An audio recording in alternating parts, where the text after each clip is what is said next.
7 de la mañana con 37 minutos. Continuamos con más en la revista para hablar de los encapsulamientos y las restricciones que se vienen aplicando en Santa Cruz ante la falta de vacunas. Nos acompaña el presidente de CAINCO, Fernando Hurtado. Muy buenos días, bienvenido a la revista. ¿De qué manera está afectando estas determinaciones a la reactivación económica? Bueno, Gabriela, lo primero es analizar el por qué se vienen estos confinamientos.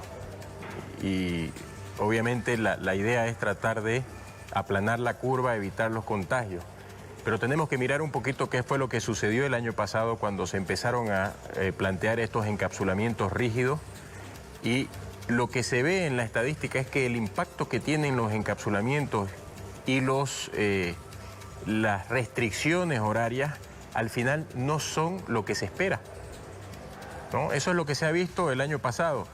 Y además de eso, y es algo que creo que la alcaldía y la gobernación lo está viendo mientras va avanzando el tiempo, las restricciones de horario lo que hacen es que exista aglomeración de gente en horarios específicos del día. Entonces al final tampoco ayuda para evitar el contagio. Lo que nosotros creemos es que, primero, para controlar la enfermedad, que creo que es la prioridad, lo que se tiene que hacer es un tema personal, ¿no? Es de mantener el distanciamiento físico, utilizar todo lo que es bioseguridad, los insumos de bioseguridad para evitar los contagios. Pero además de eso, se debe trabajar en 3 temas específicos adicionando la vacunación.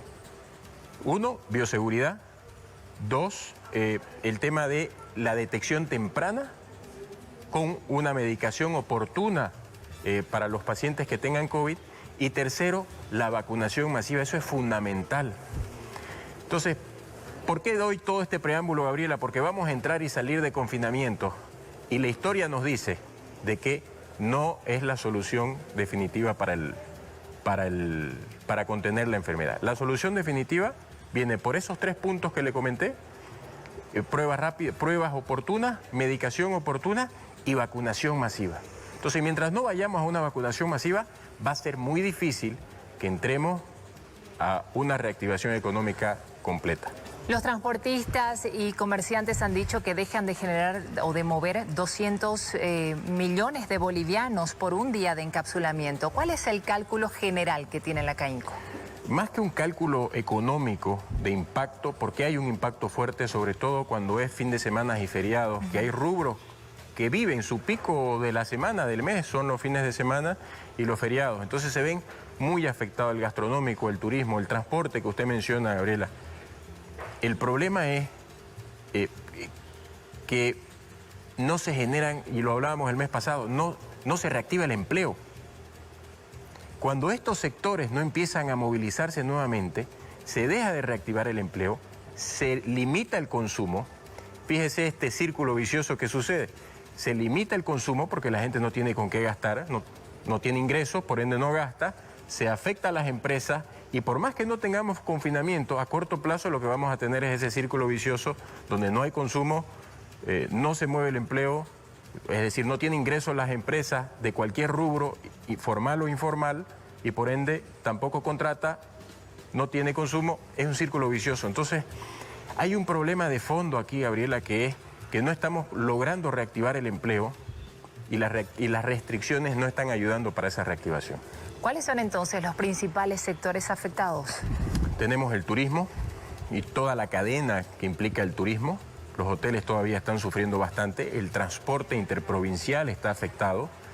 No hablemos del turismo internacional, porque sabemos que eso viene con un contexto internacional que todavía está complejo, sobre todo en América Latina. Hablemos de un contexto nacional, donde en épocas donde hay feriados, fines de semanas largos, normalmente la gente suele ir a La Paz, de La Paz vienen acá, de Cochabamba vamos a La Paz, en fin, hay un movimiento nacional que es importante, que eso está bastante limitado. El tema gastronómico, el sector gastronómico está muy golpeado todavía, y todo lo que tenga que ver con servicios, eventos, no se están logrando. Ahora que estamos en una época de frío, por ejemplo, donde se suelen hacer eventos. Tuvimos nosotros la feria la semana pasada, Agropecruz, y Expofores, una sola feria, y en este evento no logramos cumplir con la expectativa de visitantes. Sí se cumplió con una expectativa de los sectores, los proveedores, los expositores sí estaban muy contentos por la respuesta que hubo, pero empezamos a limitar. Eso es para darle un ejemplo de cómo se afecta. Y eso se afectó más o menos entre un 20 o un 25% de lo que esperábamos nosotros a pesar de las restricciones. Entonces, estos son los sectores en general que están más afectados. Ahora, vemos que mientras en Cochabamba y en Santa Cruz se opta por el encapsulamiento, en La Paz se está vacunando incluso los fines de semana. ¿Por qué las medidas tan distintas entre unos municipios y otros?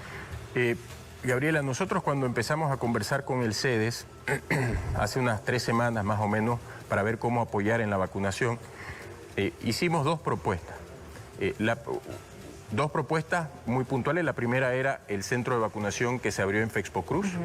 Y la segunda era trabajar con las cadenas de farmacia, los supermercados y algunos otros sectores que estaban dispuestos a brindar sus puntos de venta para que se conviertan en puntos de vacunación en toda la ciudad. Estábamos hablando de más de 150 puntos de vacunación en toda la ciudad, además de los centros de vacunación masiva. Y el problema de fondo era recursos humanos.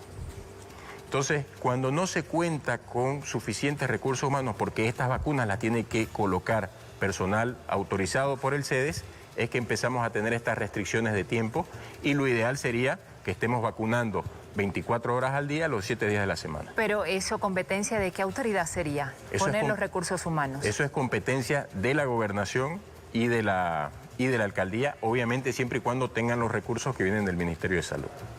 ¿Es dinero el problema entonces? El problema son recursos. El problema es contar con recursos humanos. Bueno, perdón, son 2 problemas. Los recursos humanos y la disponibilidad de vacunas. Claro. Esos son los 2 temas. Si no tenemos recursos humanos, por más que tengamos todos los puntos de vacunación en la ciudad y en el departamento y no hay las vacunas, pues tampoco sirve de mucho. Entonces son esos 2 temas que creo que se tienen que trabajar a un nivel gubernamental para que esto avance. Pero sin una vacunación continua durante todo el día, toda la semana, todo el mes, va a ser muy difícil que podamos salir de esta tercera ola. Precisamente las autoridades de salud están anunciando que, según sus proyecciones, el pico más alto va a ser a mediados de junio. ¿Cuál es la proyección entonces para el ámbito económico? Ustedes como CAINCO, ¿qué han calculado? ¿Qué se puede hacer para que el impacto no sea tan fuerte? Nosotros seguimos insistiendo en esos 3 puntos, Gabriela. Tenemos que apoyar con la detección temprana del virus. Estamos conversando y nos hemos puesto a disposición de la alcaldía para apoyar en lo que se pueda en la detección temprana. Entonces vamos a ver en el transcurso de esta semana cómo apoyamos. La vacunación es fundamental y hay un tema muy importante ya que es personal. Es decir, si cada uno no toma la responsabilidad de cuidarse estando en la calle, estando en un lugar cerrado o estando en cualquier tipo de evento, sea social o no, es muy difícil que se pueda contener por más que se hagan medidas económicas. Nosotros esperamos, tenemos todavía la esperanza de que con lo que se va avanzando en vacunación, con lo que se tiene comprometido de que llegue, el pico sea en estos días y no esperemos a llegar a mediados de junio o finales de junio para llegar a un pico y más bien empecemos ya a ver una disminución de la curva. Bien, muchísimas gracias por esta entrevista. Era Fernando Hurtado, presidente de CAINCO, hablando sobre la situación del coronavirus que está afectando directamente la economía de Santa Cruz y el país entero. Continuamos con más.